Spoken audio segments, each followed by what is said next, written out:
Pod leader. My goodness me. Oh, we'll get there. Pod leader. Private panel. I'm on sex watch. Hey, do you want to wear that, Tom? It's good. It's round. Where are the bobbleheads? Mr. J. Ira Tulip. Hey, and welcome to Pod Lead'em. That's Top Model Podcast backwards. I'm Alexander Price, and look at her running for nothing. Run, girl. I'm Hannah Jane Ginsburg, and I'm sorry, I'm on such a time schedule. Oh, no. And I'm JW Crump, and my strategy is to be cool, calm, and collective. That was my backup. One of my favorite what's it called when you just get the wrong word? It's like a Malapropism. Yeah, one of my favorites the show's ever done. And we're, of course, talking about Cycle 8, Episode 10, The Girl Who Blames the Taxi Driver. Now, before we get into today's episode... Right, first off, we want to shout out another podcast. It's new. It's called History Out of the Closet. And first of all, if you've ever wanted just gay history, like tidbits delivered straight to your ears, this is the podcast for you. Again, it's called History Out of the Closet. The most recent episode is on the Stonewall Uprising. Wonderful. Great. Do they talk about the sippin' at Julius's? Don't know what that means. Oh, it was pre-Stonewall. It was where a lot of gay men went to Julius's bar knowing they wouldn't be served, and it was a sip-in. Oh, okay. Gotcha. I thought you were just saying sipping in a cute way. I also thought that, and that's why my brain was just like, I guess we are sipping on tea. I was trying to translate your gay slang into my heteronormative experience. But the best thing about this, besides it being good and chock full of history, episodes on average 20 minutes long. Oh, and great. I think that's the perfect length if you have a short commute, if you are doing a chore or washing dishes or vacuuming a dog walk. Yes, please. And I think things that are dense with facts, podcasts that are like teaching you are always better in smaller portions. We teach here for an hour and a half. Yeah, but every time our episodes get longer, our fans are just like, more please, I'm out of them for quarantine. Remember when we tried to do 2 episodes of the show and 1 episode of our show? Gone. Gone were those days. Those halcyon days. But again, that's History Out of the Closet. History Out of the Closet. So check them out. You say that we're not doing 2 episodes of podcast, but today we are, because yes, the last episode was episode 8, and this is episode 10. So you know what came between that. Hannah didn't watch the recap. Alexander had to. I made a commitment at the beginning of this podcast that I would never watch a recap episode. Well, Hannah is a person of their word, and I will not let you take that away from them. That's right. Once again, just from last season, you might want to tune into this recap because y'all, if you thought the show was problematic before, you have not seen this recap. Oh, no. So at one point, the house... the first second they move in, they do a in-house runway show where you have to dress as the opposite race. So I'm sorry. Wait, is this? I'm sorry. Hold up. The show's idea or the girls' idea? The girls. So, and everyone has to participate, whether you're a judge, you're a participant, or you're just having to watch it and you don't want to be there. JL is on the judges panel. We have JL as Grandpa Steve, Felicia as Baby Tyra, Samantha as Misha Barton. What a perfect time capsule. Honestly love that for Samantha. And Jasleen as, quote, my beautiful Boracua Cha-Cha Diva. Whitney is the host. She is speaking into a hairbrush because of course. Sure. And our models... Everyone knows that if you need a microphone that's not a microphone, it is always a hairbrush. Yeah. So wait, hold up. Before you go on further, this means this was really early in the cycle of Samantha's existence. This was the first night. So Kathleen's involved in this? Uh-huh. Ah! Sarah was grandma. Jael inspired her hair and black pleather dress. Natasha was Tanisha. Miss Project Check from the Bronx. Wow. She's in full brown face with an afro wig and a fake booty. JL asked her how many letters are in the alphabet. And Natasha in character responds, "It depends on my mood." Honestly, that was not the worst answer you could have said. I was about to say, I was bracing for something way worse, and it was more of a Natasha answering as Natasha. Yes. Cassandra comes out as Ivanica, and she has like pale white ghost makeup on and a short blonde wig. And she says, "Ears open, mouth shut. I rule this world. You will bow down to me. I'm from Russia." Oh, so she was dressing up as Natasha, essentially? Yes. Kathleen is Tiffany, the rich white girl. I mean... She doesn't have to add makeup. She just embodies it. JL asked... So Kathleen did the thing that's the least offensive version of this, theoretically? Yes. If there was going to be a least offensive version of this, Kathleen was like, I'm not going to have that screen grab available for future generations. JL asked her, because JL is like the only judge that talks. JL asked if she paid for her purse, and she said $3,000, Daddy. Oh. Well, it is Grandpa Steve, so. Okay, so this was JL's idea, right? But Felicia is also involved because Felicia informs them that none of them won because the show's agents say encouraging them will ruin the show's reputation. Oh. And then Cassandra's like, "I don't need that. Screw Russia." And then they do a top model fade out of Natasha, and I think it's Kathleen. Like, it's bizarre. How did they get so bored and so misguided so quickly? There was a time where all the contestants, the production team, the producers, the editors, all were like, "This is fine. This is bonus content." Yeah. Also, Renee. What a wacky outtake. Renee actually comes across not that terrible in this recap. Like, she and JL were originally roommates, and Renee's like, "This is not going to be my look. Like, we are not going to get along," and moves out of the room when Kathleen goes home. Like, but there are so many medical issues that happen this season that we do not see. So I'm glad, because it doesn't feel like a season of Top Model without so many unnecessarily avoidable medical issues. So when they're doing the school cliche or whatever school type photo shoot, Natasha gets a 3rd-degree burn on her neck by the hair team by a curling iron, and Mr. J says the skin is falling off. Why are curling irons the villain of the cycle? Right? Cassandra did get frostbite during the ice cream shoot. I told you I remembered that. Yeah, and the tips of her finger, she couldn't feel. And the doctor's like, "Well, there's nothing we can do about it, so you're just going to have to deal with it." And then they show her walking around with a mitten on in the house. And I bet if we look back, there's like her in the background of shots with a mitten on, and we were just like, she's just being quirky, playing with the costume box. For sure. Also, so Natasha, again, has a toothache, some sort of like severe cavity. So she goes to Dr. Edgardo Falcon Jr. Oh my God, yay! Love a returning dentist. She gets the tooth extracted. I think it's her wisdom tooth with no anesthesia because she says it makes her sleepy. So she's in the dentist chair, like a full body clenched, tears streaming down her face, and then after it's pulled out, she just starts sobbing.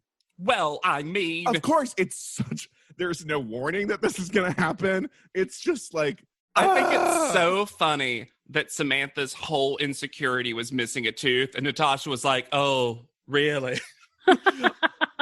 I guess your thing's nothing now, Samantha." Okay, hold up. We got to talk about the purpose of the recap episodes, because it's changed. It feels like in this recap episode, it was the editors being like, "Cancel this show. We're going to show you all. We're going to show you all the racism and liability issues. Please cancel this show." There's also a lot of mini challenge or teaches that we don't see. Like Benny Ninja listed out like every girl when he pulled them out of the limo. He gave each of them a different fashion citation. Fashion citation. And then Tia Mowry had a secret hidden acting challenge where the girls were on the top model panel where it only seemed like they were judging Whitney and someone else. But Natasha read Tyra to filth in her impression. She said, "Whitney, Do you know how many Brown sisters out there are watching you and thinking, she's beautiful? It means I'm beautiful too. And then she goes, and then when she's between the two of them, she goes, I have no pictures in my hand. It's a double elimination tonight. It's great. And lastly, last I love thing. that Natasha called Tyra out on her own performative bullshit. Yes. Yeah. Natasha, Yes. truly, the main thing about Natasha that we've learned is she is full honest all the time. Yeah. Like, can't not be confident and honest. Bree and Kim also had a little, they got made up on that shoot. Yeah. I honestly wondered about that since literally they brought them both back, and one of the things that was talked about was basically their drama. I thought it was weird in the episode they didn't show them being like, and now we're fine, high five or whatever. Dion and Renee also almost came to blows at one point, which is the reason why this episode was titled The Girl Who Picks a Fight. Like, waiting during thing. But I want to talk about, we got a listener mail from Nick, who was saying that he had watched the recap episode and noticed something that we called out. So remember when Dion said, I ain't no fucking lesbo, and they bleeped it? It isn't. That's not what she said. She said, I ain't no freaking lesbian. But because they bleeped it, it made it seem a lot worse than it was. What a weird thing to do, especially, but they showed it But uncensored, they show it uncensored in the recap. Correct. And there was so much bleeping in that episode generally that it really calls all of it into question. Yeah. I remember that's what you said, Hannah, is you were like, wow, all the girls started cursing this episode. That's so bizarre. Or what if Jasleen also didn't say anything bad and they were just like, just put a kitty noise over it. I mean, that was the one that was hardest to figure out. So yeah. What if she literally just said like models or something? We're like, this was actually, once again, just like last cycle, not a bad recap to watch.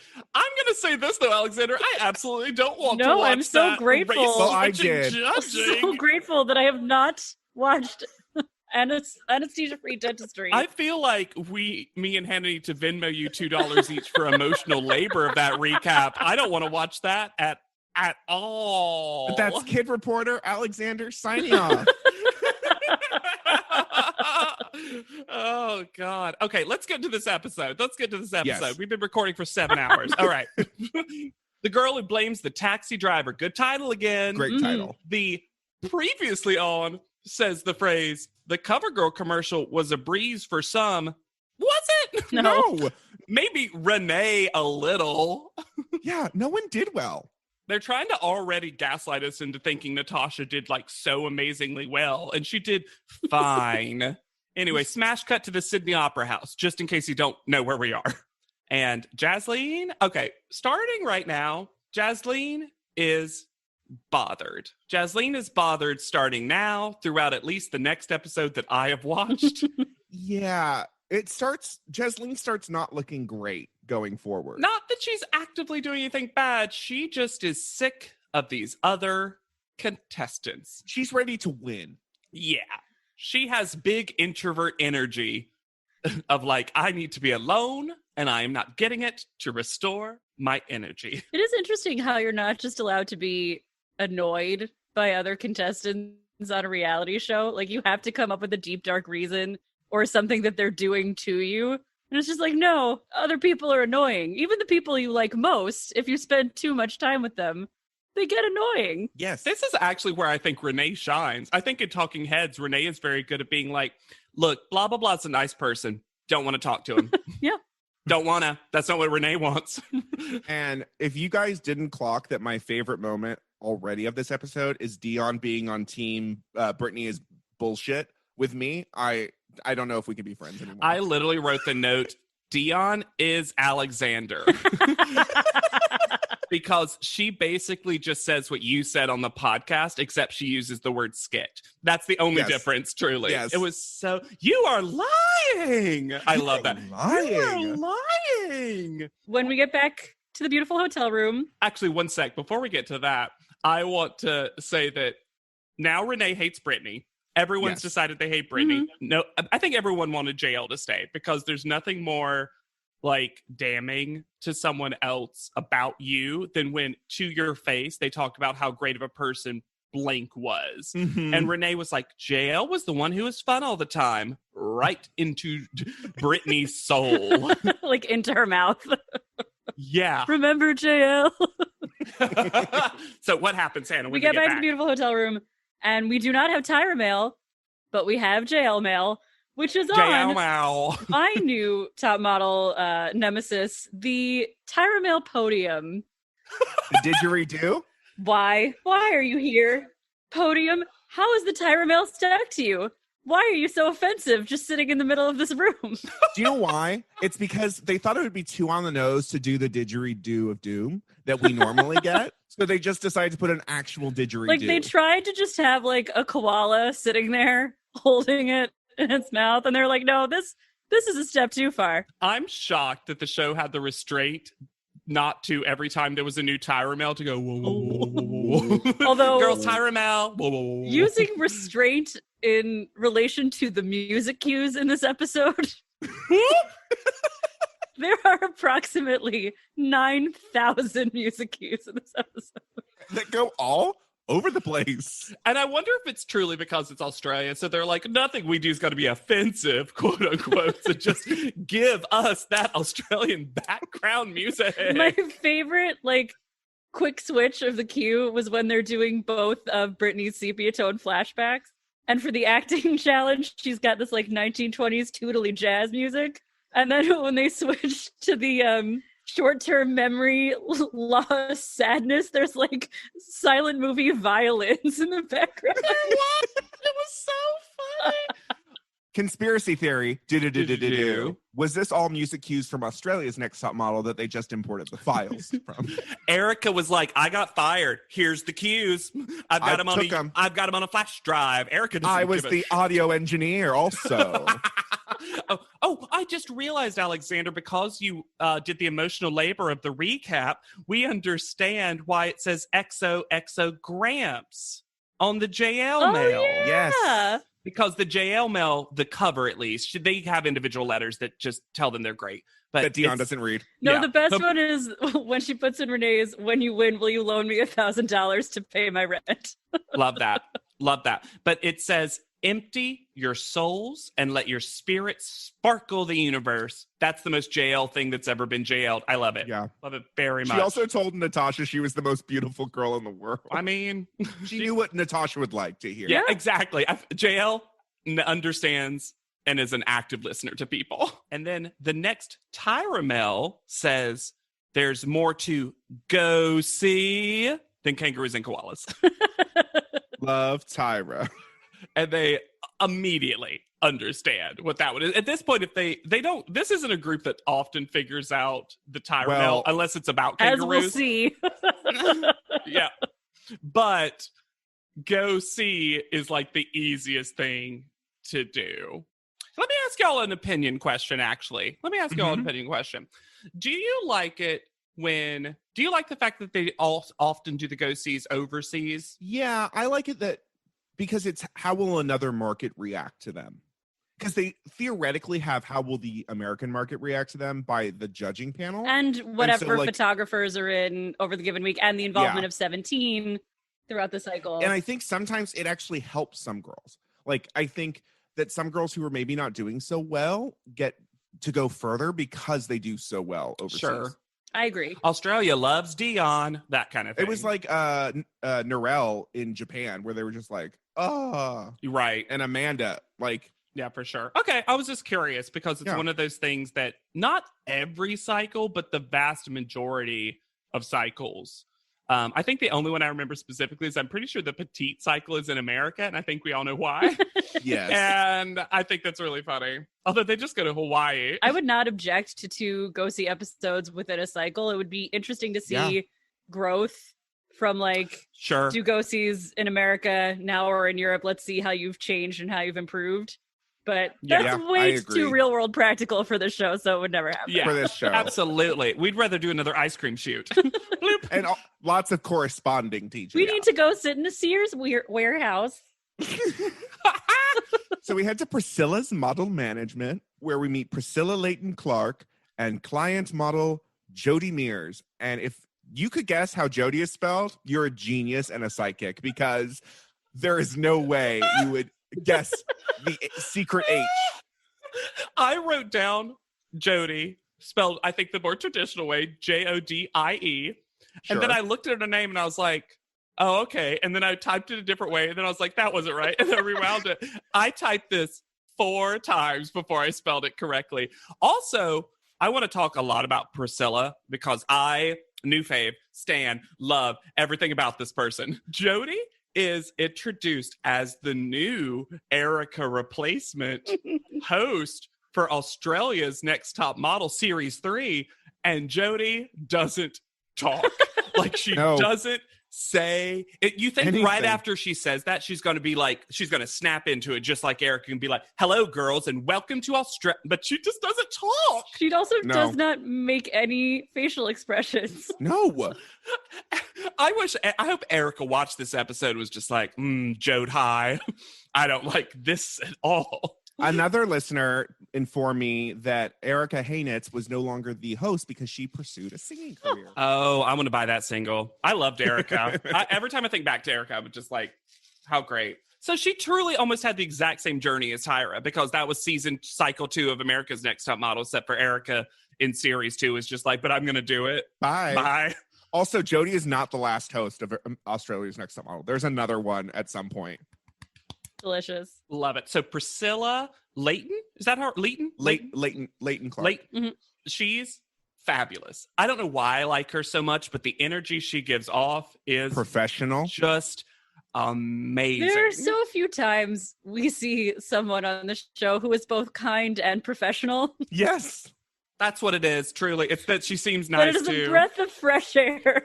Yeah. When we do. So, also, when she describes the model management company, they show actual comp cards, which, what a revelation to actually, like, show proof that you're an actual modeling agency. And then they do the classic, like, you're going to be doing go-sees, here's the 3 things. And this is the most basic of the list we've ever gotten, because it's just personality, portfolio, per runway. Yeah. The 3 Ps. Per runway. And they have to be back at 4:30. And she doubles down. She says, and if it's after 4:30, you are disqualified. And there's no like shenanigans about getting to these go-sees. They each get their own taxi driver. Same language. Same taxi driver. No language barrier. You just tell the taxi driver where to go. Maps with addresses. Like, yes. This is if you could afford cabs, how you would do it in real life. Yes. It almost seems like you would think there would have been more shenanigans because everything was in English and everyone there spoke English. You would think they would use that chance to make it as wacky as possible. It's as almost if they knew that they would get shenanigans even without shenanigans, which is what happens. Yeah, but only because of it felt like only because of dumb fuckery from the contestants, not because of... No, exactly. Ugh. But here's the episode's greatest mystery for me.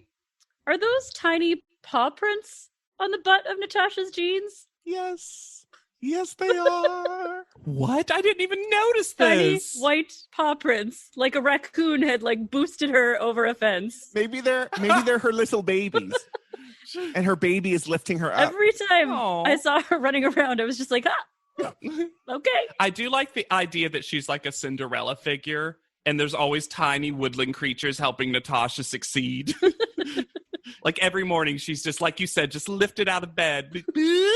These, I'm going to put it up front. The designer Tyrons and writing them down this episode was insanity. Adele, you know what? We flipped around from Tyron to Tyron to Tyron so quickly that Alexander, I usually write down most, if not all of them, as backup. I just.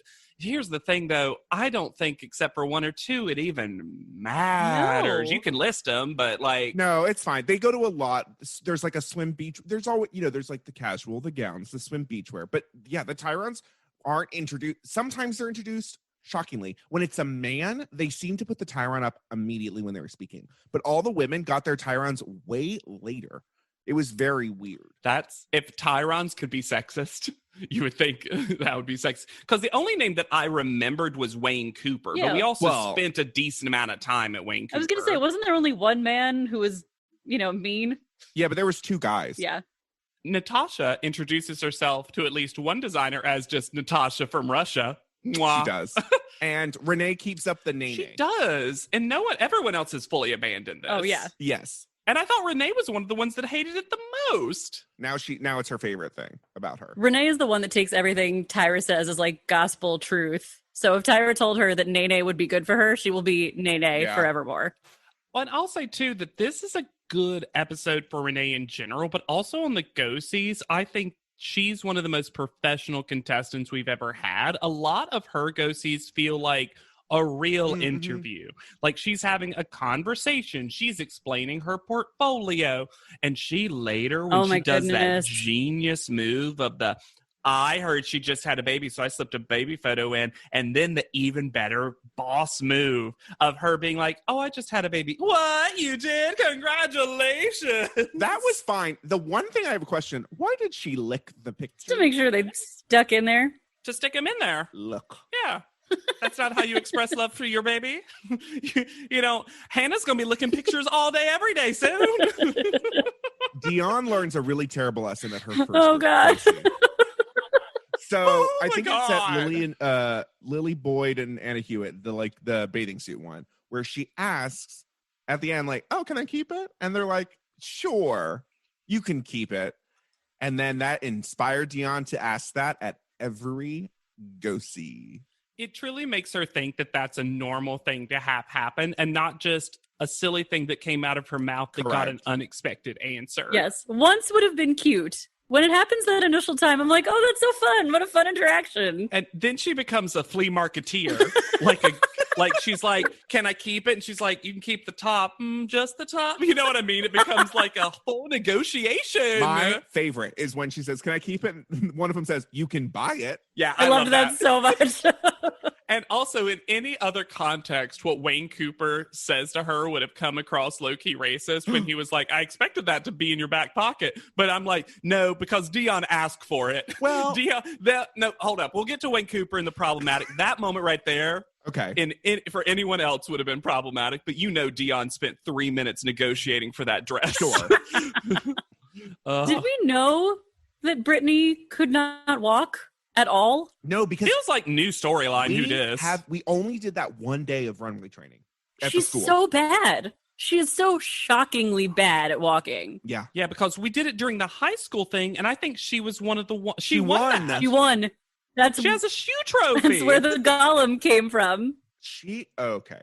This is not shade. Does Brittany have dyscalculia? Because she says like 13 Cook Road, and then is like pressing the bell for 15 through 19 in Cook giant Road. Numbers. Huge. And then she walks around to the tiniest little hidden door and thinks that's the entrance that they're supposed to be going in. I want to say I'm going to, and it'll be the last time I ever get to defend Brittany. Here's why. I am famously, amongst my friends, bad at directions. Also, that's when all the confidence that I've amassed over my 30 years in life evaporates. And I would be knocking on that warehouse door. I would be climbing up clearly marked emergency exits. I panic as soon as I can't find an address. And I think the show shows us that address. I don't think she saw that address. And then she's just like, well, it's got to be here. Maybe Australia's different. Maybe fashion's houses look like warehouses. Like, I get it, Britt. The worst part of it was that it was like clearly just an empty office. Yes. Also, she does. Oh, sure. She does it at the elevator when she's like third floor. Why am I not moving? Third floor. Oh, this is the third floor. I've 100% done that. You've never done that before. I don't believe it, Alexander. No, I don't believe it. I think you're in a safe space where you can admit that you've pressed the floor that you were already on in an elevator before. No, I've gotten off on the wrong floor. Well, yeah, we're all human. I mean, I've fully done that. The Brittany journey in the elevator, I have done moment for moment in my life. But JW, when it happens to you, do you get a chorus of 60s ladies going do do do do do do do do do do do do? You don't know my life. It's a funny ladies magazine music. That's what this episode is, Hannah. Twiggy finally got to go to the edit bay. doing? Like, can you just like Twiggy comes in and she's like, I purchased a brand new Casio keyboard. Like, I programmed these sounds in. I made midis. I believe they're called midis. Also, while we're on the subject of Brittany, the bartender, who's great at talking to people, apparently can do zero small talk.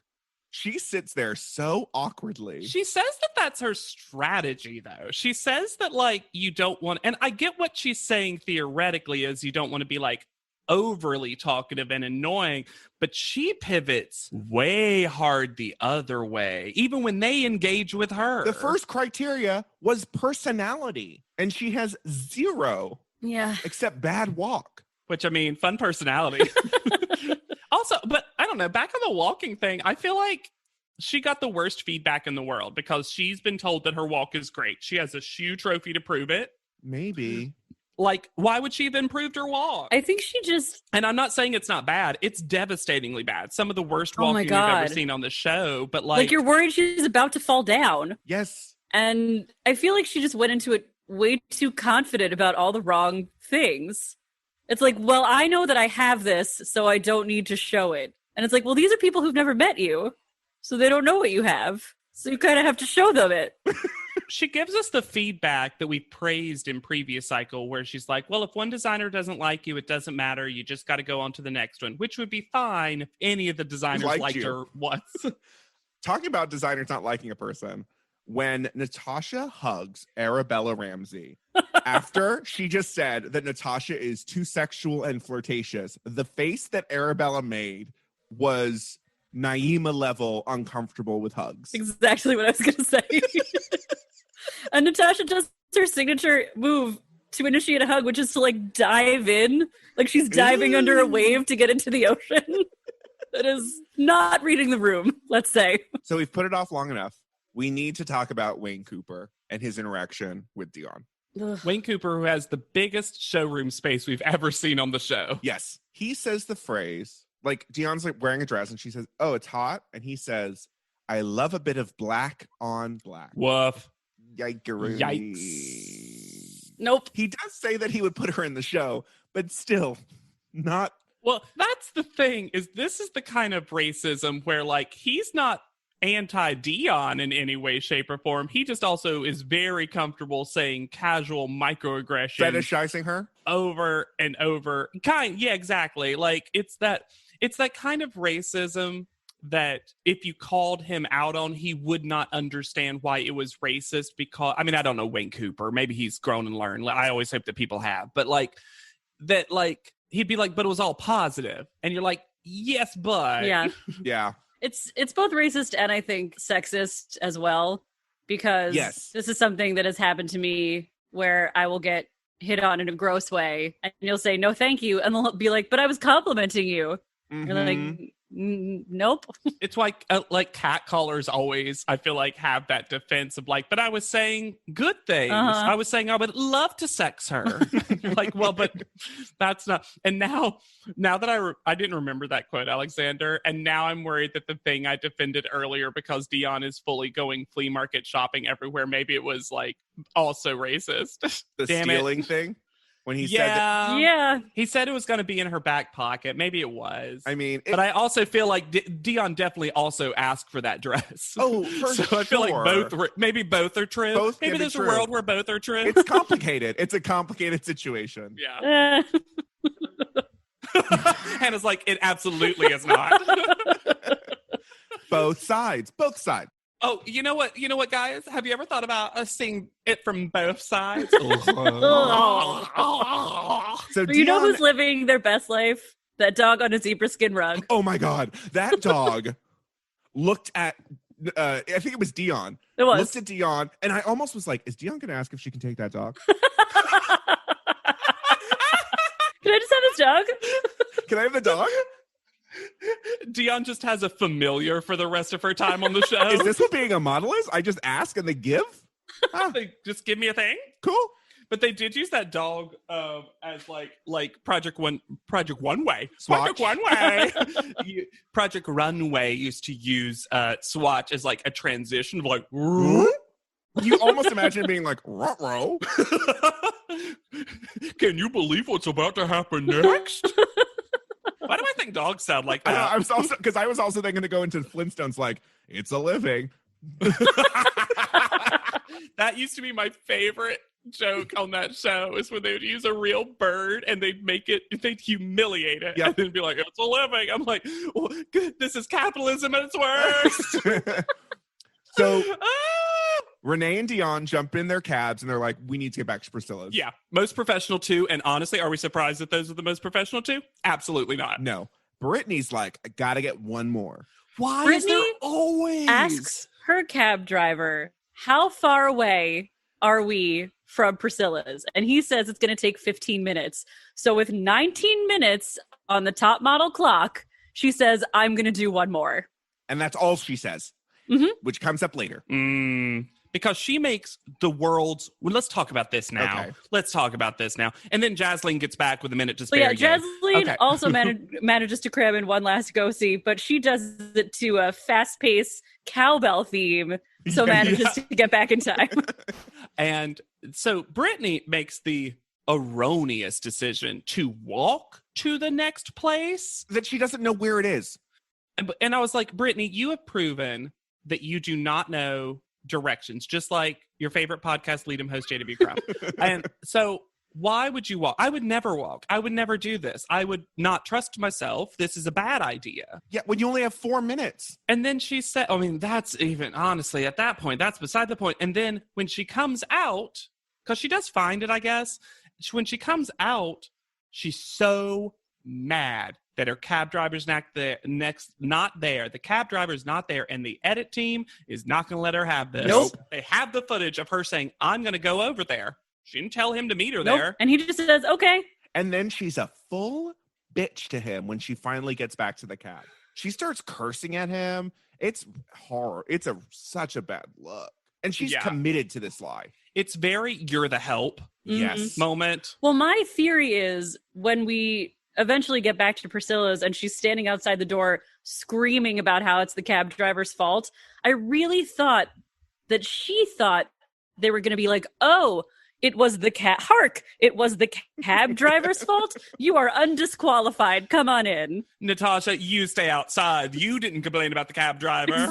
That really felt like what it was. So when the three of them are all waiting, Natasha comes in a minute late. And she comes in and she's like, no, I made it. I'm fine. And then they're like, you're disqualified. She's like, fine. Like, she's pissed, but she kind of is like, it's fine. Like, I was late. I want to say that right before we get into the next part of this, there's a moment that I love where Renee, to both seemingly Dion and Jasleen, explains what a second hand is. Yes. Because she points to the clock and says, well, that red one, as soon as it gets up to the 12, that's 4:30. And Jasleen's like, oh. And I was like, Jasleen? Well, I thought you were going to mention that Jasleen's nipples came out to play because Everyone's nipples came out to play. I've already mentioned Jasleen's nipples, and I feel like that's, you know what? She doesn't wear a bra, and that's Jasleen's choice. And I'm just surprised that the show never does a little blurty blur. I'm just surprised. There's nothing wrong with her wearing whatever she wants to wear. I'm just surprised there's no little blurry blur. And I thought you were going to mention that production continues to use the lessons of cycles past because there are a lot of large and very distinct tote bags. Yeah. Including Jasleen's polka dot number. Yep. It's for their Jasleen model loves book. a polka dot. Jasleen loves a polka dot. So when Brittany comes up, she doesn't even go inside. Natasha basically is like, you're late. And then this monologue this diatribe that Brittany breaks into, where she's throwing her portfolio and screaming. And I love the cuts back to Priscilla having to stop because Priscilla wants a clean take. Oh my God. Priscilla's waiting face. And she keeps trying to make professional hands. I don't know if that makes sense when I say it out loud. I know what you're saying. But she'll like be about to talk and her hands will go into this professional position and then she just has to stop as Brittany screams 2 feet away outside the door. At a certain point, I almost think Natasha's like, yes, keep yelling, keep yelling. But then we get one of the most iconic quotes in America's Next Top Model history from Natasha, which is, I just want to tell you that some people have war in their countries, which is her trying to calm her down. But the way that Natasha delivers it, and she's like looking down and she's just kind of shaking her head, just like, look. And in my head, she had said like more, but that's actually all Natasha basically says. Like, that's her whole argument. It's like, hey, there's war. So Once again, not wrong. Nope. Not wrong, Natasha. Natasha's honest and truthful. This enrages Brittany, though. It's like basically saying, like, you can't tell me not to be upset. And then I love Priscilla going, well, I assume Brittany knows she's been disqualified as she hasn't come into the room. Yeah, I think she's figured it out, Priscilla. So good. That's my favorite. Renee, she got Grace personality. She sometimes photographs a bit hard. Which that's the rest of her journey on this show. Dion, good personality. She needs to work on her posture. They don't bring up that she asked to take clothes every single time. And yeah, her tote bag is overflowing with bathing suits. Jasleen, great body, love the walk, and she got the best feedback. And she wins. And she's so happy. I hadn't realized that she had never won a challenge. Me either. She is so happy, and then she gets to pick a friend for a photo shoot on top of the world, and she picks Dion. To spice up her portfolio. Ooh. So they go outside to be reunited with this is my favorite moment. The great unwashed disqualified. Natasha says, can I hug the winner? So cute. It's so sweet. And then Renee has apparently joined forces with the editing team not to let Brittany get away with anything. Because Brittany goes, I was here at 4:31. And Renee just like does a full point at Natasha and goes, she was here at 4:31. She was 1 minute late. You were more than 1 minute late. I'm like, yeah, duh, Brittany. Like, this is easily checked. You know this is on film. Oh, my God. So they go for the photo shoot that Jasleen won. They go to Sydney Harbor Bridge. This is a strange photo shoot. I think the end result photos are lovely, Yes, though. Especially for Dion. Dion looks amazing. Yeah. Yeah, the two of them where it's both a beauty shot for both of them. But the weirdest part is they have to wear these jumpsuits. Yeah, those are full, like, safety moments, right? Yeah. It's a company that organizes this, like, climb up to the top. But they're like, I thought like, oh, they're going to take them off and have like beautiful flowing dresses or something. It's like, no. Nigel's just going to take you in these ill-fitting jumpsuits. With full glamour makeup. Yeah. Yes. And the wind blowing and they look gorgeous. Yeah, moments like this, and they do this in some cycles. It's usually with Nigel that it's just this bonus, but more like, I'm going to say realistic portfolio photo. Yeah, it looks like it was taken for the company. Exactly. And it always makes me think, what is there a version of America's Next Top Model where we got more photo shoots that were like this, that were like photos that you might put in a portfolio? Yeah. That no one got frostbite on? Mhm. Yeah. I know, JW, earlier in the episode, you said that the girls have kind of given up on figuring out the Tyra mails. That's not true for this one, because these women spend almost seemingly an hour trying to parse out this Tyra Dion mail. says 30 full minutes. Which is so funny because in my head, they're always spending 30 minutes doing that, but apparently they're mostly reading and being like, "Meh, smell you later." And I can't blame them when the Tyra mail goes a little something like this. Men are from Mars. Women are from Venus. Can you rock each planet? Half of your picture-perfect future is in my hands. It's like two Tyra mails put together. It just does like a full chapter 2 moment halfway through. I just love that they all focus on like rock each planet, rock each planet, rock each planet, planet. I love Jasleen just trying to say the sentence differently, as if it's like one of those like mumble word games where if you like say the gibberish fast enough, it becomes a sentence. Rock each planet, rockets. Rocket planets, guys. We're gonna rocket planets. But eventually, Britt of all people figures out that Tyra's gonna be the photographer. I just love that Dion's like, I'm going to bed. I don't have time for this. No thanks. I'm the only one who makes my bed in the morning, so I'm going to need the extra 5 minutes to do that. But yeah, Britt figures out, future in my hands, I bet Tyra's the photographer, and Jasleen co-signs that with the enthusiasm of someone who is just on top of the world. So they arrive at their photo shoot at 5:30 in the morning. Which made me Freezing. realize, remember when Tyra Mails had times and places to be Yes! ready? How much makeup you should put on before going to the set? Remember be ready at 5:30 in the morning? Remember when that was a thing? No, don't remember those times. I guess nowadays it's probably just like a producer tells them off to the side or something so they know when to wake up. And they were just like, oh, we want the Tyra Mills to just be cute things. And that takes away the cuteness from it. Or maybe they just didn't have room on these Tyra headshots that we get now. But they had the room for men are from Mars, women are from Venus. I have a yum yum, you have a pee. Thank you. But my brain wanted to finish it out like that so badly. I've never heard that before. It's from Bob's Burgers. It was a chant. That's great. so funny. I really should watch that show eventually.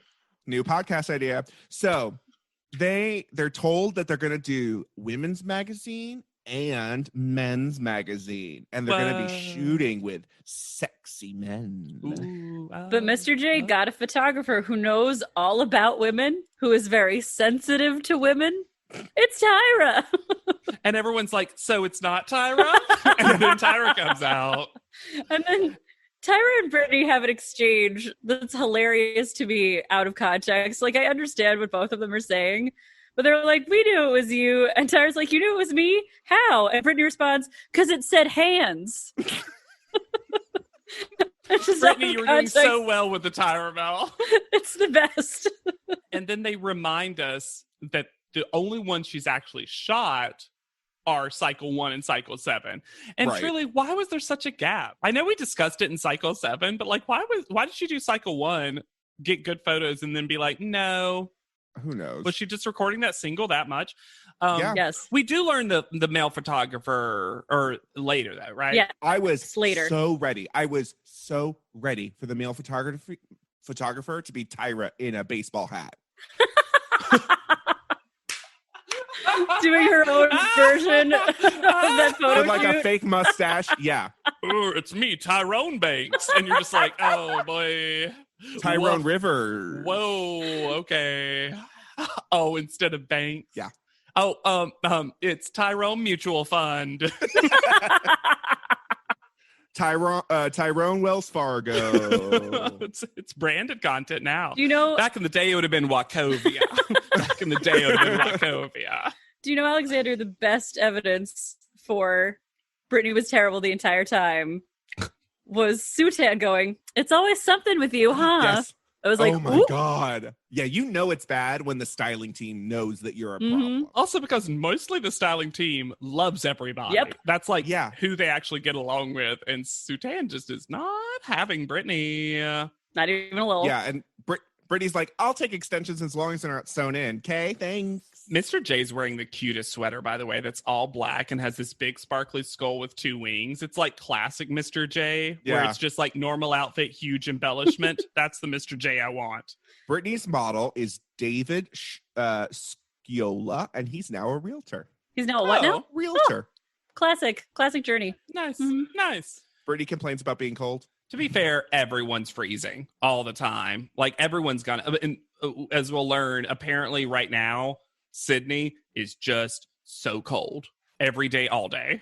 I really enjoy Tyra and Jay's joint confessionals, where Jay is apparently not allowed to talk. They cut him off at one point. He literally opens his mouth and they And it's like, cut him off. oh.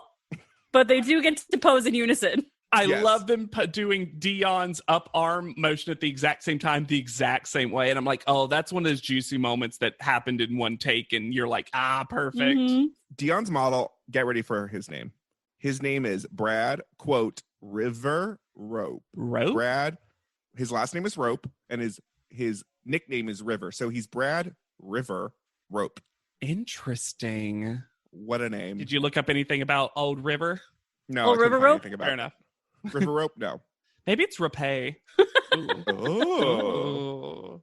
Oh. There's also just some kayaker in the back. They did not like clear this ocean. No. Also, can we talk about, and I know several of them end up having to do it, but Renee's the first one we see have to get in the water. And I'm like, Well, so rude. Mhm. It's so freezing. And Renee's like, I have to get in the water. Okay, we're getting in the water. Cool. Feels like you almost murdered Carrie D last year doing this. Remember? No, we're gonna be real fast. They put Jasleen up on the rock. No one else had to stand on wobbly rocks. Like these aren't all created equal. Which is so funny because these could have all easily been created equal. But also, why are we waiting so long to talk about Jasleen's male model?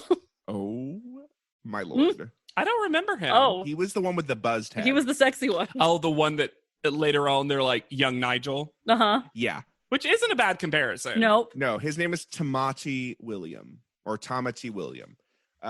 Renee's model, though, got real hot. Adrian Allen, Oh, did he? he got real hot. Ooh. Oh, yeah. Look him up. Is he the one with the giant chest tattoo? Yeah.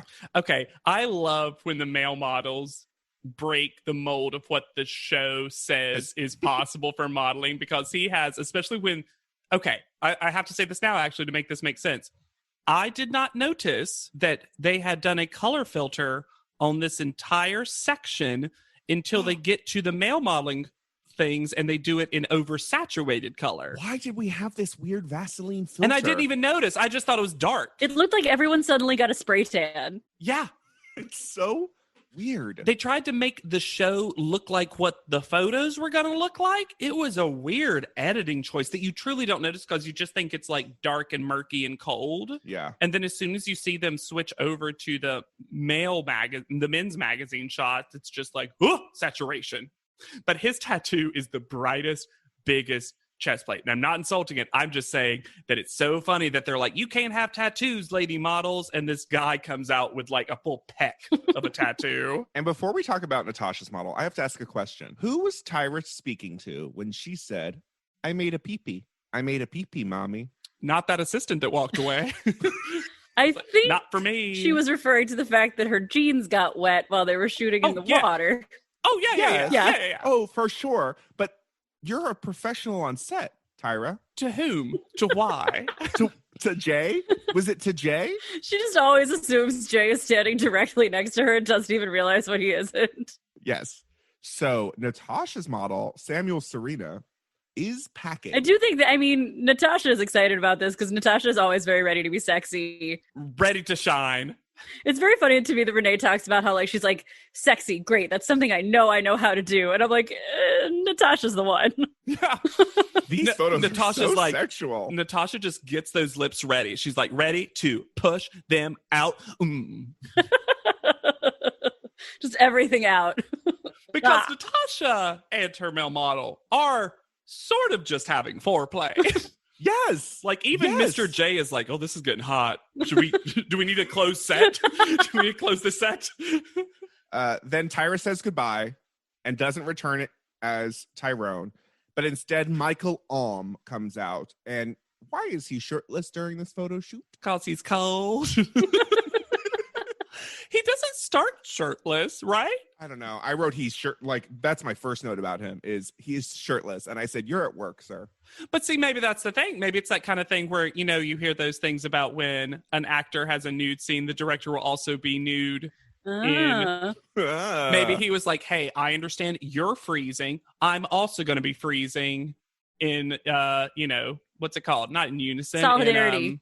Solidarity with you. Yeah. Because otherwise, he's just like, well, hope you like my late 40s, earliest 50s chest. And he was cute. I'm not complaining about that. It's just like, it's just bizarre because he definitely starts with a shirt. And then it's like, and we know it's freezing. So if anything, you would think he would have put on more. I was also surprised that switching to men's magazine meant the addition of jewelry. yes, we'll talk about it when we get to the photos, but I noticed that too. That's what you're selling to men, Hannah? Do you not understand men? I'm always selling jewelry to men. I just want bracelets, thanks. I will say the one thing they definitely add is eye makeup. Yeah. In men's magazines, you just want eyeliner. Layers and layers and layers of it. In a men's magazine, does that mean we also have to have radical 90s music behind Britney? Yes. Oh, yeah, absolutely. Are you kidding? Of course. That's Twiggy's favorite track. Renee is also in a full porn. in hers. Most of these kind of are, and I guess that is what men's magazines, the FHMs of the worlds, are. Especially at that time, Yeah. I guess. Oh, yeah. Because now I feel like men's magazines are actually a lot of men. Like, it's more catered to having men in photos. Oh, you mean like a GQ situation where it's like, here's how you should dress. Yeah. Rather than like men's magazine. I wonder if they realized it's because a lot of men's magazines, when it comes to like fashion, life advice, whatever, they were actually getting both straight and like gay bi men, you know, to read them. So they were like, oh, we actually could increase our clientele if we provide the same information, but make it a little less like full sleaze situation. Yeah, because the I magazines, think so. if you want a sleazy magazine, those still exist. But it's even like what Playboy stopped doing nude shoots, right? Yeah. Yeah. At some point, we just got away from that. There's a little bit, and I feel like I've said this before on a previous episode, but a little bit of hashtag justice for Renee. She looks so good with long hair. Yeah. She looks so much younger and softer with long when you hair. didn't give her an old grandma haircut. Yeah.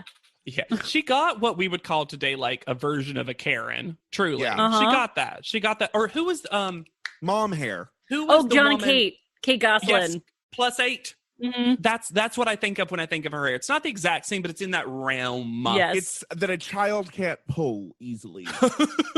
Which, I mean, she's a mom. They should have given all the moms this haircut. And then Well, they gave Dion a mom haircut. oh no. And are bangs for moms? And Natasha was like, no. My child will pull my bang. Back at the hotel, Jasleen, continuing her not liking anyone, calls Renee money hungry and old. Old looking. Okay. Yeah, but I mean, but even still, Yeah. Jasleen, and I understand that the producers are probably always asking them, who do you think's going to go home? But like everyone else is pretty much like team send Brittany home. And for some reason, I think Jasleen thinks Renee's competition. And she's trying to like say that out loud to make it happen for the universe. Although never tell Jasleen, as we'll see, that she thinks anyone else is competition. Oh. We'll get to it. We'll get to it later. But Yeah. Why? What is the story about? This is the last thing before we hit the panel. What is the story behind Brittany's room service? oh my god, That I had that same question. She opens it up and just is like, nope, I close, and then walks away from it. Yeah. Well, she like, identifies it. She looks at it, goes, food. I'm not eating this. It covers it back up. Listen. It's so odd. It was just them trying so hard to be like, see how much Brittany is. And she is. She is. I'll admit it. She is. But like, they're just trying to find any clip that can be justified in you seeing her as like bratty. Because maybe that food was gross looking. Real cold. I mean, Yeah. it also looks really late. Like no one else is around. This room is empty. So maybe she got up in the middle of the night, opened it, and was like, never mind. Yeah. I also need to point out, and nobody cares about this but me, but not only are we not doing the didgeridoo, we got my favorite classic gong bongs. We did. Yeah. We did. Oh, gong Gong bongs. bongs. What would we do without you? Welcome to our ugly home. Reddit is back for a historically hideous season. It's our 100th ugly house. This place is mayhem. That is impressive. And if these walls could talk, Do you cry a lot? I do. they'd have a lot to say. What in God's name is this pit? Don't get too close. You know, if you see the show, I'm a scaredy cat. Ugliest House in America season premiere Wednesday at 8 on HGTV.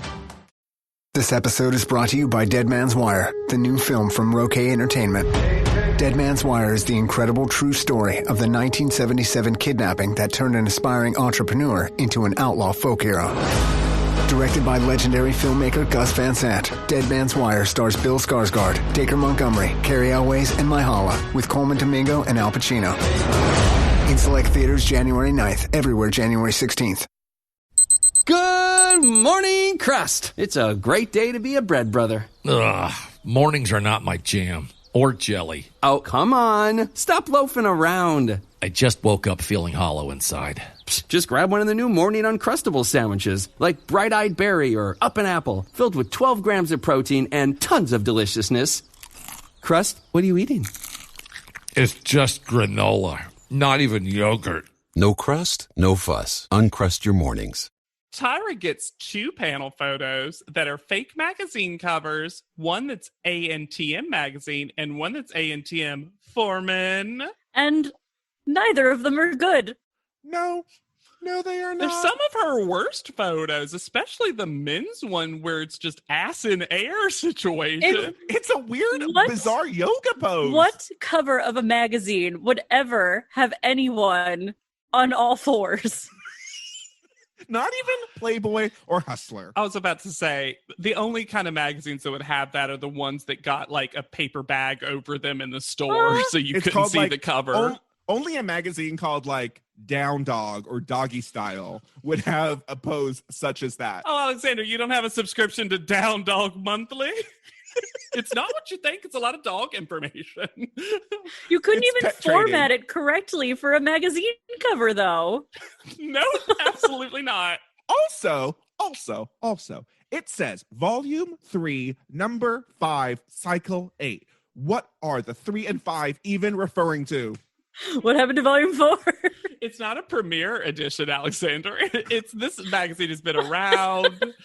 I love that the women's version says exclusive interview with Tyra. Well, I mean, it's ANTM magazine. You would think everyone's an exclusive interview with Tyra. And even Tyra sometimes. One of the magazines, one of the things on the men's magazine says Vegas Gone Wild, parentheses, it's not cheating. What? Yes. And it says exclusive, Tyra Banks dripping wet. Oh my. Dripping wet. And then pair it with that pose. I can't even make a follow-up joke because anything I say will be way too vulgar. The dripping red is funny, but the Vegas one's what gets me. It's not cheating, ladies. We're gentlemen. All right. So Tyra's panel outfit is very mistress at a funeral. I love this outfit, actually. I actually really like this one. I thought the dress was cute. I thought she needed a hair fix. Yeah, her hair was so fly Someone away. only got halfway through brushing her hair. Here's what I think it is, though. I thought that for a second, but I initially liked it because I thought it had kind of a wet beach look. And since they were all like beach things, I don't think the outfit matched the hair. No. But I liked your backstory. But I like them both separately. Also, the girls walk in, and who gave them these ugly dresses? Why was it sundress day, except for Natasha? Natasha said, no. I'm going to walk in like a model. You know who got them these dresses? Dion. She stole them from all the designers, and then she was just handing out dresses. Also, I thought Twiggy looked like she's from a Funny Lady flight attendant magazine. Oh, is this her neon pink with the black stripes overalls? The best. It's a lot, and it's a bright pink. I thought she looked cute. But I agree with you. It's a little flight attendant realness. Yeah. Our guest judge is, of course, Priscilla Layton Clark. Great judge, too. Great judge. It's exactly what Hannah said. She's the right mix between kind, but knows what she's talking about. And that's how she is as a judge, too. She also just doesn't seem like she came in with her mind fully made up about any of the contestants, which is so refreshing. Like, she's willing to have her mind changed. Yes. Even though she should absolutely have it made up about Britt. Well, Brittany is first, and we learned that not one client wanted to book her. Not a single one. And it's skipping ahead a little, but in private panel, Miss J reveals that that's the first time that's ever happened in the show's history. Yeah. And they don't even bring up No, they don't bring up the screaming and yelling. Well, wait for Brittany's recap. Her update. So her men's photo. I think she looks a bit like a mermaid that's going to murder that man. I think her face is terrible. They fall all over this face. They think it's great, and I think it's bad. It looks like she's going, "Rrr." I didn't mind it, actually. I one thing I liked about it was that Brittany, as we criticized, similar to Jasleen, has like one face that she goes to a lot. And I appreciated that it was different for Brittany. It's not my favorite. It's not even, I would still put it in bottom 2 of the men's magazine photos. But I appreciate that she kind of looked different because this is not what you would traditionally book Brittany for necessarily. I appreciate that she looked different, but her mouth is just way too slack to me. Yeah. She looks a lot like, speaking of, Misha Barton, weirdly, in this photo. Oh my God, she does. Sure. This necklace is insanity. It's so long. I need to seduce a man. I'm gonna throw on a beaded necklace. Chunky, long, beaded necklace. Where was Whitney to wear these necklaces? her woman's photo? What is this pose? I hate that. This is, I think, my least. No, that's not true. But it's one of my least favorites of all 10 photos that we'll see, because this is a bad angle too, and she's like weirdly leaning. It's like she's about to fall in or something. Also, what is she selling? Not the bathing suit. It looks like a perfume ad where we could crop her out. Sure. For me, all the women's magazine ones were a little bit less about a product and a little bit more about just like an editorial moment within a magazine to set a mood for an article. Maybe that's wrong-minded, because I guess modeling, you're always selling a product. Well, not this cycle, so. Yeah. Well, pay less shoes, baby. Yeah, like I said, not this cycle. Oh, that was a Hannah Jane Ginsburg. No, all of the, as Tyra puts it, and I have to throw this in there because it's so weird to me, all of the soft, sexy female photo shoot pictures In sepia tone. seem like it's a promo for a CW show. Yeah. Remember that show Summerland? It is. Yes. It's very Summerland. Summerland? All right, Natasha's next. Her jewelry is an arm cuff. And this photo is very dirty sexy. Which is kind of the brief, right? Mhm. Yeah. I think this photo is super sexy. This photo is hot. Mhm. And I love that you can't see the male face. Yes, I do too. Yes. You know, Natasha did that too. He started turning to camera and she's like, She looks so sexy in this photo. And Tyra gives her a compliment about how she can use her full lip strength in this by saying, "You know how your lips get in the way a lot?" when she said that, I imagined it like her bangs, like her lips were so big they were in front of her eyes and she can't see. Going through the world. Push him out of the way. So funny. Her women's shot, I thought, was very soft for Natasha. It's not my favorite. I think it's good for Natasha. The pose is a lot, though. That's what I mean. It's like, it's a little complicated in my mind. Yes. Like, it's a little like too much was going on. There are ones I like way, way better. But for Natasha, since that we know as viewers, this is kind of her weakness, is softness and not like fierce. Yeah. I liked it. I think her face is stunning, and it's a full-on, not upside down face shot. Yep. And Nigel calls it out as very Calvin Klein, and I see that. I see that. That's fair. I also think if you cut it off at about her waist, it's not as weird. Yeah. Like if it was a long thing and you didn't see them like doing it on the beach, it wouldn't be as bizarre. I'm glad you brought that up, Hannah, the Calvin Klein compliment, because Natasha's face when she hears like a brand, because Natasha is so aware of fashion, was just like, yes, I'll book that. Like, it's great. Like, she loves a compliment that's specific to fashion. And now that Sarah's not in the competition anymore, Natasha's kind of our fashion girl. Yeah. Yeah. Jasleen is next. And I cannot believe that the hair and face photo was her best. Agree. First thing I said when it came up. It was, and that's not necessarily her fault, but this was too much hair and face, because the rest of the photo I like quite a bit, but I was like, there wasn't a version of this with slightly less wind. There must have been. Because this is the only face Jasleen gave. Yeah. There must have been another option. I'm not bothered by the necklace. You're not bothered by that necklace? No, it looks like what I used to have to sell at Urban Outfitters when I worked there, and then it would take an eternity to untangle. Hey, you can seduce someone and keep track of your keys. You're a modern woman. Hey, you got lots of charms on that. That's what the keychain. Men's Magazine article is about. It's like, now women can have it all. The woman's shot is a wedding photo. I wrote an engagement photo. Yeah. Well, I do like that it's very different for Jasleen. I do too. I think her face looks beautiful. It's not straight to camera. It's also different for the male model. It looks like it could be a different male model. Like he's even like in a woman's magazine. He's not like super like he's not really like tensing his muscles. He looks softer and like, I don't know. I'll say in general, the male models were quite good. Yes. At what they were Yes. meant to do. Like, because sometimes we get these models and we're like, Are they though? Yeah. But these were like working models who were working. I had a viewer say that working models who a shirt that like says working model who is working is like a piece of merch they would want if we ever do merch, which I'm absolutely telling the listeners right now. I'm not promising, but that I'm not saying no to. Dion is next. We need, before we get to the photos, what is Dion wearing? Is this the brown dress? The Yes. Sateen looking brown dress with a purple dress underneath it. Rough fabric. Like to keep you, we know that they stand there for hours. This is a bad choice for somewhere that you're going to be full body for a long time, and it's going to slowly but surely mess up. Crinkle. Yeah. It's hideous. I couldn't think of the word crinkle, and I was going to say crackle, and I was like, nope, that's a channel. Her male photo.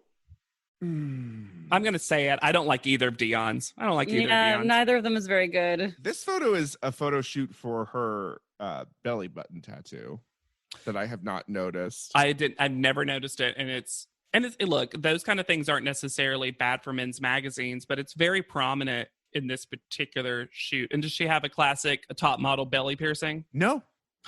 Gasp. But they put a giant like belt on her. Maybe that's what I think the piercing was. Oh, yeah, I found the picture. Yeah, in my head, I've made that into a piercing. Yeah. The women's magazine photo feels like it's like 2 clicks away from being a good photo. Thank you. The way her eyes are opened in a way that is not attractive looking. It's so tight too. There's just like, she looks uncomfortable. Yeah. And this starts this thing that we're going to be talking about a lot with Dion, which is she can't unstern her face. And anytime she tries to, it just gets worse. And they call it mean. I don't think it looks mean. I think it's just a tenseness because she's trying to be like fierce. When they say give me more with your face, that's what she does. Right. Yes. Exactly. Renee's men photo is, I think, one of her best photos. Then look in Renee's eye, piercing. The jewelry is not hideous. It's just like a gold belly chain. I like the way her hands on the model, the little touch, little tickle. Mm-hmm. I love it. And it's a strong editorial choice. I really like her women's magazine pose. I think the contrast in the men's magazine, the color contrast works really well for her because her eyes pop so much. Yeah. Yeah. And then the women's is not my favorite, but it's also not her fault. It's specifically what she was told to do. Yeah. And she's so connected with the male model that I think it works out for her. But I can see this as an ad for some sort of wellness thing, right? Yes. Yes. There is one problem with this photo. It for sure looks like he is fingering her under the water. Oh, God. Alexander, what is with you today? What, are you horny? It's really hot out. Yeah. Woo. Fine, I no, but now that I'm looking at it, I see it. It does. It does. Let's say he's about to. It's a horny photo. It is a pretty horny photo. I don't know. She was just reeling on these hands. But the most important... Wait, what? Sorry, I can't get past this. I absolutely can't get past how horny Alexander is. I see it. I see what you're talking about. Yeah. It's just that every photo he's like, you know what it looks like? It looks like she's about to get blasted. It's the reach in, and there's you can see the wrist tilting up. It's true. I see it. Private panel. Wait. We can't go to private panel yet. Oh, I know. Because there is a historic moment while discussing Renee's photo, which is the booty tooch. Booty tooch alert. But the best part of it, and this was almost my opening quote, is when Tyra goes, "The booty is the new sex accessory." Yeah. What was she talking about? Anal? The booty is the new hot accessory for sex. Everyone's getting one. Wow. Tippity top booties. It was just what? What did Tyra learn about this week? Did you really want to spice up your sex life? Booties. Try booties. She got the gentlest spanking and was like, okay. Booties are the new All sex right. accessory. Or sexessory. Sex accessories. Private panel. Private panel. Private panel. Tyra gets on this thing about Brittany that she repeats at the end of the episode where she says, if you don't get the job, you don't exist in the modeling industry. Well, yeah, if you don't get the job, then you're not a model. Which, sure, yes. I wish she had said that, and then they immediately had cut to the fade out montage, and she just like starts to fade away. It's not like completely gone yet. It's a ghost situation. Like in Back to the Future, it just starts coming in and out. Because if you don't book the job, you don't exist. And she's like, oh, looking at her hands, like, oh no, I'll never remember myself. I don't have good short-term memory. Tyra almost gets through talking about Natasha without an impression, but she just can't help herself. Can we also just talk about this impression? Tyra, as we've talked about, is okay with impressions, okay? And I'm not even saying, like, we've done some Russian here. We've done it, okay? I get it. She is not even close to her voice anymore. It is not even, she's like doing a baby voice kind of, and it's like, Tyra, I want this. And I'm like, what Also, that's not even she? her. She does it all the time. She did it all the time at the photo shoot, too. We didn't talk about it, but, like, it was constant during the photo shoot. Yeah. And it's like, when she does it, she's doing it in this giggly way. And I'm just like, you're purposely making Natasha look dumber than she is, because Natasha is not stupid. No. I would argue she's one of the smarter contestants. Agree. She also says about Dion that she's like regressing backwards in her appearance in person. And she's like, now she's got that little side swoop again. I'm like, that's the haircut you gave her. The only time you liked it was when Dion fixed it. They also say that Dion has gone back to the mall. No. They referred to giving her a physical and mental makeover. They're like, we gave Dion a mental makeover. I think Dion would argue that point. And now she's back to the mall with that side swoop of the hair. The bangs that you gave her. They also discuss how Renee would probably make the most money, but they're afraid she's just a catalog girl. And I'm going to argue, sure, but also that means she should win this if she's the one that would make the most money. You mean, AKA be the most successful? The workingest model who is working. Workingest? I should have said workingest. That was good punch of Alexander. That was fair. All right. So, unless you have any more private panel. It's time to hand out the photos. Okay, can I? Yes, please. Can I? Do it. Okay. In the history of this show, I need to set everyone up for this. In the history of this show, Tyra loves to explain things that do not need to be explained. Screen captures. Oh, yeah. Screen captures. She says, of the photos in her hands and of the contestants, the first one to be called means you're the strongest this week. Thanks, Tyra, for explaining what we've seen happen for 8 seasons. That's not even the most egregious explaining of what's going to happen. Oh, I know. I was going to let one of you take the next part. She's also just very concerned that the whole premise of the elimination will be rocked by the fact that 2 photo shoots happen this week. I have 4 sets of photos in my hands. And later, when there's only 2 left, she doubles down, literally, by saying, I have 2 photos in my hands, and those 2 photos are of the same girl. We know. You're not going to be like, the men's was this one, and the women's was this one. Also, you could have just picked one or the other. Like, we didn't need you to give them both photos. She also fully gives Renee, when Renee is called, some terrible advice. Yes. Where she tells Renee that Renee is getting softer and sweeter, which means commercial and safe. And if I'm Renee, I'm going, I went on some go-sees this week, and my main critique was that I photographed too hard. Yeah. Isn't this what I should be doing? Feels like I took that information and applied it directly to the photo shoot challenge and also did well objectively, because what's the call out order? Renee's first? Jasleen is first. Jaslene's first. Fair enough. Then Natasha. Okay.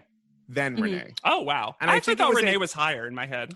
I think it was I don't know. Well, Jasleen won the challenge and gave Yeah. them a new face, which was Yeah. a big deal. Natasha, they keep saying, is improving week to week.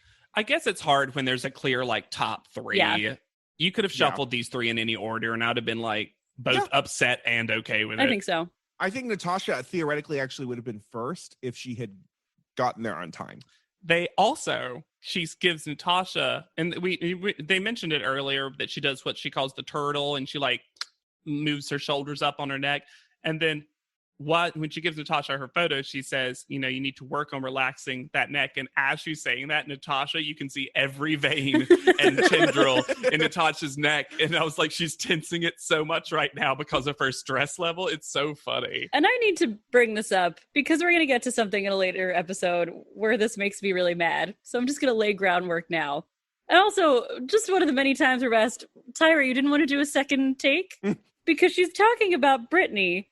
And she literally says that she takes great photos, but seem to can't book a job. No second take is done. The captions She confirmed does- it for me, but seem to can't book a job, and no one says anything. 2, Tyra 2 list, Tyra 1 pick.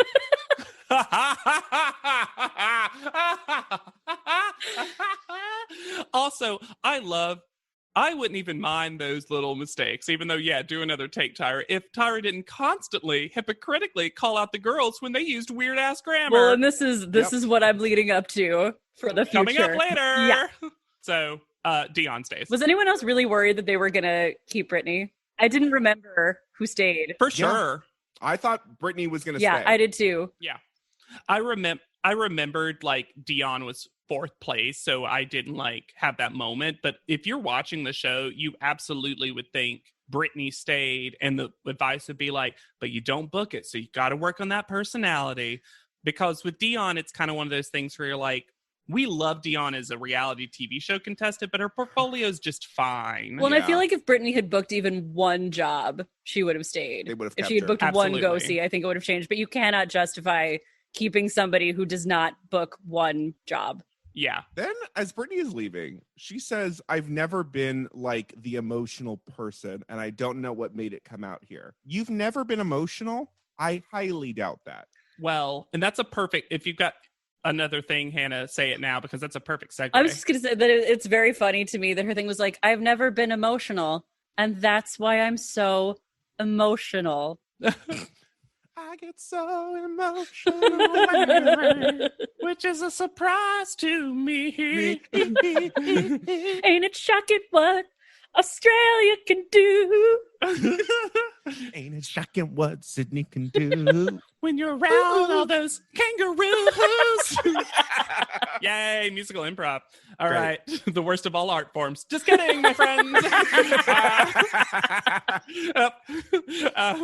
A very specific 5 people I know are going to be so mad if they listen to the podcast. Her name is Brittany Hatch. Ooh. Oh, I thought you were going to say Brittany Hat. Brittany Hatch. And I was like, I'm the Alexander Hat. Brittany Hat. There's not a lot of current stuff on Brit. But I will say there's 2 important. I will say if there's current discussions about her, it's that she's on a lot of worst makeovers in top model history. Oh, sure. Okay, but there was right after a very enlightening TVGuide.com interview. And these often come up when you look up the girls because they were at the time interviewed right after their eliminations. It was their, like, what you packing with Michelle Visage, Yeah. but in print. Usually these are like, fine, it's whatever. Brittany burns the bridge, and I love her. Okay, so here's just a full thing I'm going to read. I was pretty sure I was going to go home before the final 3 when I did consistently well. I hadn't watched the show before, but I heard from a lot of the girls that there is always the girl who does consistently well, but only gets to the final 5 or 6 before being sent home. Tyra doesn't want a model. She wants to make a model. That's what the show's about. So the girls who start off strong and are just consistently strong, that's not what she's chasing. She wants to build you into something and create her little Tyra protege. which she's not. She's not totally wrong, but rebukes, spoiler alert, the winner of this season. Yep. But this was also right after she got eliminated, so maybe she like truly like didn't know that thing. I think she thought like Natasha was going to win, maybe, or something like that. But she also said, she was like, it was cut out, and most of the interview, she truly is like, I understood I was on a show. I understand why it got edited a certain way. She doubles down on, she was like, I've never been this emotional, and it's just a stressful environment, okay, sure. Which is true. She claims that she apologized to Priscilla immediately at judging, and they just didn't show it. That she came in and she was like, I need to apologize. I'm very sorry. That was super unprofessional, and that she accepted her apology, and that was fine. And she was like, I get why they didn't show it, because it's also my elimination and why, like, make me look good. So that's great. That's wonderful. We didn't get to talk about this last year, but I'm going to do some top model math. So if you go on Wikipedia, at least in the classic cycles, I'm going to say 1 through 16, they do this thing where they mathematically show, you can tell, everyone can tell I'm a math major, where they show He gets horny for charts. Oh, I love a chart. Okay. Don't you bring a chart in my room. Need a second. All right. So they'll do a thing where they basically calculate your average call out score, which is if you got first call out, you get a 1, second call out, a 2, et cetera, et cetera, et cetera. So theoretically, your average call out order should be relative to your actual elimination, right? Because like if you're always going to have a lower one. Yeah. And for this cycle, there are 2 extremely interesting things about it. One, based on the call-out order, Whitney should have gone home much sooner, like 3 places sooner. Yeah. Brittany even getting eliminated 5th. And so not even having a chance to get those higher numbers for those final 2 and 3 episodes, still mathematically won this cycle. She still has a better call-out average than everyone, including the winner. Which that's happened with the top 2 a couple of times, but never someone who came in like 5th. It is one of the weirdest things, because Carrie D and Melrose literally had the exact same score. So they were like, I love that. Oh, wow. A perfect, I think it's part of the reason why we think of them as such a perfect final 2, is they both felt deserving. But in a lot of ways, Brittany mathematically won this cycle. And I think that's why we're so surprised. It, like, truly, if she had booked one job, they would have been kept like, her. let's keep Brittany. Absolutely. But did you read her IMDb biography? No. Hannah bringing the research. B.C. Hatch has worn many hats over her life. An editorial model, journalist, published poet, mixologist, former reality TV contestant, children's author, publisher, editor, graphic designer, and musician. I need all of those products. Give me the kids' book. In Give me that kids' book right 2018, now. she released her first children's book, Beyond Pretty, under the pen name B.C. Hatch, and formed her small independent children's publishing company, Little Chicklet Books. What? In 2019, Little Chicklet Books released its second title, you're not ready for it, Knock Knock, Grandma's Dead, by author Ma Bones and illustrator Nick Duncanstein, which was edited and designed by Brittany. Ma Bones! Grandma's Knock, dead! knock. Grandma's dead. Who's there? Grandma's dead who?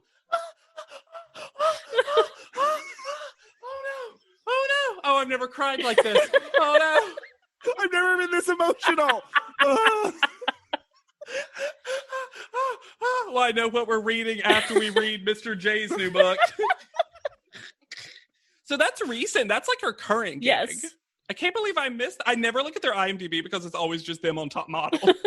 So, barring that new development, Brittany on this show is kind of what I remembered Brittany on this show. You really didn't like her. No, I didn't like her kind of from the beginning. And like I tried to give her a chance, but there was always, I think what part of it is she was like 22, 23 while she was on the show, and yet seemed to act more immature than some of the younger women. Yeah. I mean, even Renee said that. Renee gave her the whole, you're acting all high school. Yeah, and I think that's kind of been her shtick. Maybe she just wasn't ready for the, this is a lot of stress to be on this kind of schedule and show and stuff. But it didn't seem like she ever stopped whining. And I get your hair sucks, but like other people were dealing with other stuff. There are too. warring countries, you know? Yeah. I think the real problem is that all of her standout moments were bad because when she wasn't taking up camera time by whining or being upset, she was just a good model. There was not anything that particularly endeared her to balance out those moments. Sure. She didn't have a Renee moment where even though Renee is, quote, this cycle's villain, she still got that moment with her son and husband. She still got these nice moments of drawing an anime picture for JL. Like, she gets things that you could point to and be like, see? Yeah. I think part of it too is I was never totally sold on Britney's pictures. See, I would say I was. Yeah, she was a very solid model, I thought. I think Britney's an extremely solid model. And mixologist and children's book author and knock, grandma's dead. What? If your grandma's dead, you should rate, review, and subscribe to this podcast. Alexander, you piece of garbage. I'm throwing the net wide, okay? You should rate, review, and subscribe to this podcast. We love hearing from you. We love hearing about your grandma, alive or dead. And just make sure to tell your grandma to listen if she's still alive. Oh my God. You can find me anywhere at Yet Charming. That wasn't even a double down. That was a quadruple down. Yeah. You can reach out to me on Instagram at Hannah Jane Ginsburg. Alexander, your screen name of Yet Charming has never been more true because despite all that, still pretty charming. I'm on Twitter. Who even cares? At JW Crump. And you cannot find my grandmother on any social media, but she's still alive. Be sure to use the hashtag PodLeadum anytime you tweet about anything, grandmas or otherwise. Or hashtag knock grandma's dead. Let's get that trending. Hashtag PodLeadum, hashtag knock grandma's dead. I'm just thinking of the one person whose grandma unfortunately passed, and they're like, I'm going to turn on an episode of PodLeadum to really take my mind off of things. And they're like, you know what? Why would they ever mention grandmas? Why would they ever? Twice in this episode. And then in this episode, you get Grandpa with JL. Yeah. And then knock grandma's dead. For PodLeadum, I have been Alexander Price. I'll be Hannah Jane Ginsburg. I'm JW Krupp.